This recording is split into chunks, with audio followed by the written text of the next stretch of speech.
sa Tinipak River.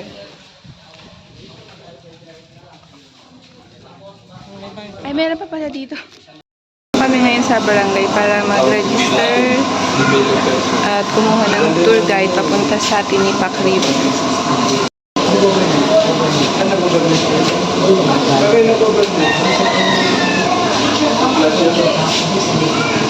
Dito magre-register muna bago pumunta dun sa Tinipak River.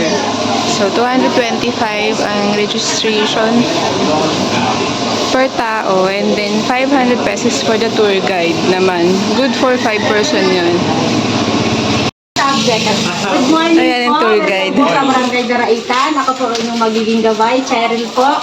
Ang destination po natin is Tinipak River. Tinipak River po ay may langit siya 2.8 kilometers. Bakit Pwede po siya mulakarin, may isang oras din po. Pwede po yung tricycle po. If may tricycle naman po, hanggang sa bungad lang po. Hanggang bungad lang po siya. Pagdating po natin sa pinakabungad, may mga expenses po tayong babayaran. Pagdating po dito sa may babayad po tayo ng 35 pesos po para po sa mga katutubo. Tapos pagdating po sa Titira na po kami doon, ma'am. So, hindi na kayong babay. ang dating po natin sana na babayaran din po sa pagpagpas po natin dito sa Kalahate, babayad po tayo sa katutubo din po ng Quezon. Yung una po kasi katutubo po ng Rizal po po binayaran na 35 pesos. Yung pangalawa po, katutubo po ng Quezon po. So, bali may boundary po pala dyan. Opo, may Boundary ng boundary. Quezon, boundary ng Opo. Rizal. Layo na pala. Parating na tayo kay Quezon. Yan po ay 50 pesos naman po ang isa noon. Tapos pagdating na po sa boundary dispute po ng Rizal at Quezon, 30 pesos na po yun. Tapos dadaan po tayo ng campsite, bakal po tayo ng 10 pesos. Bali lahat ng babayaran ay 125 each po. 125 each. Okay. Hala, I-ano ko na lang po sa inyo, bawal po yung pang-bubitin, basura po natin, tapos ituro ko lang po na po kayo maligo, bawal po, saan po dito eh. Para sa pong ayun na po. Ayun po, okay mo ito po. Lakad sa dito. Ay, isang oras na pinugit ang lakad, kung katati maglalakad. Pwede naman po, tricycle po papunta doon. Tapos pwede din po balik magsakay, pwede din lumakad. May tricycle lang po ng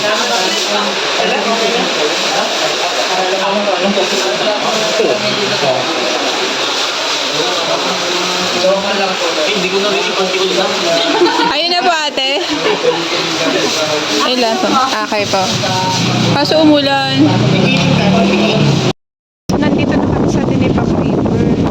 Ang ganda.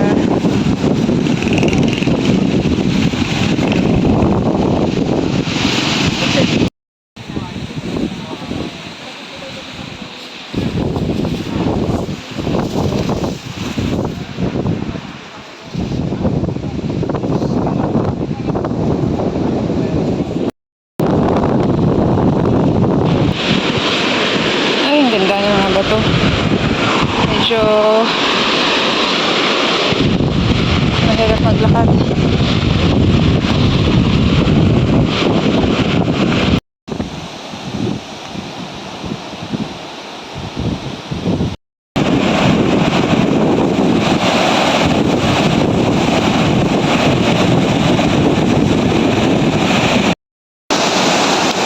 So, lakad pa uli.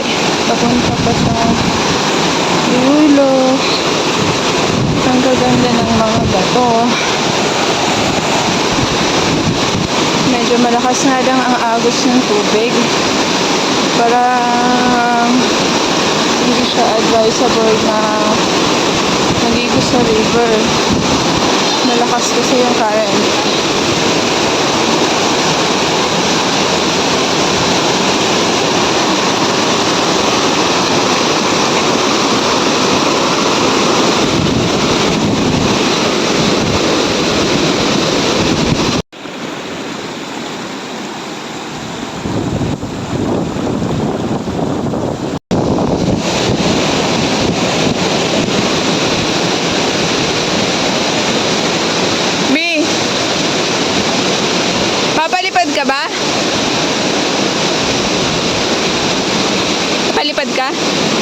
Papalipad ka?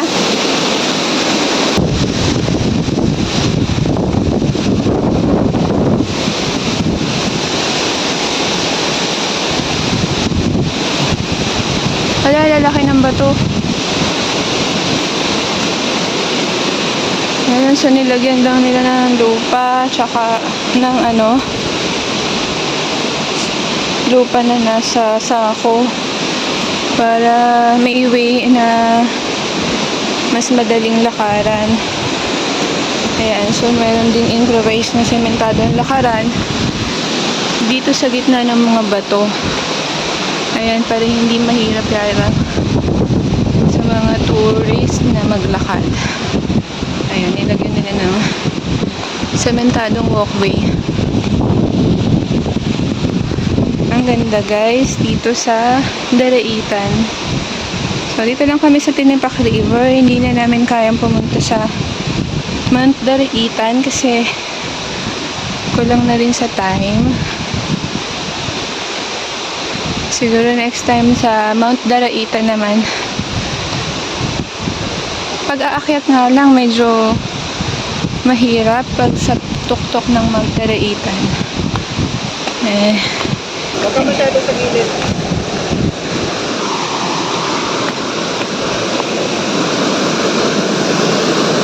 Bi, tama na dito.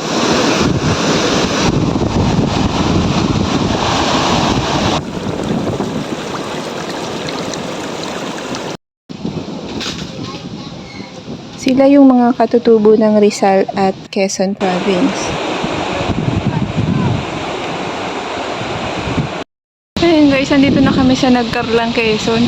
Ang layo na nang narating.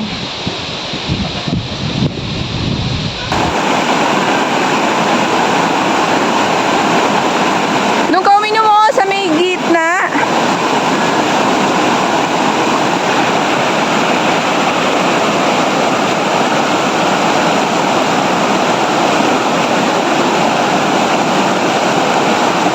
Lasa.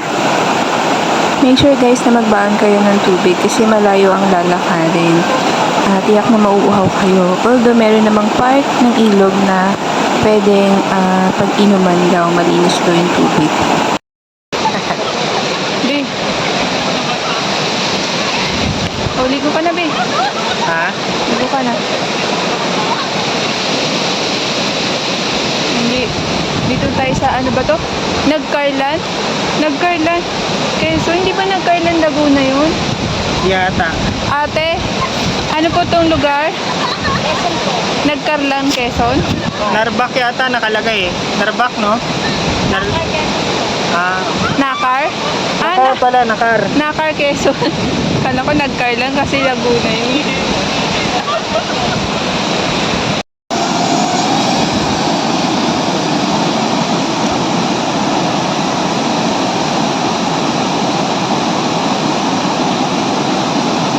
Mga kambing.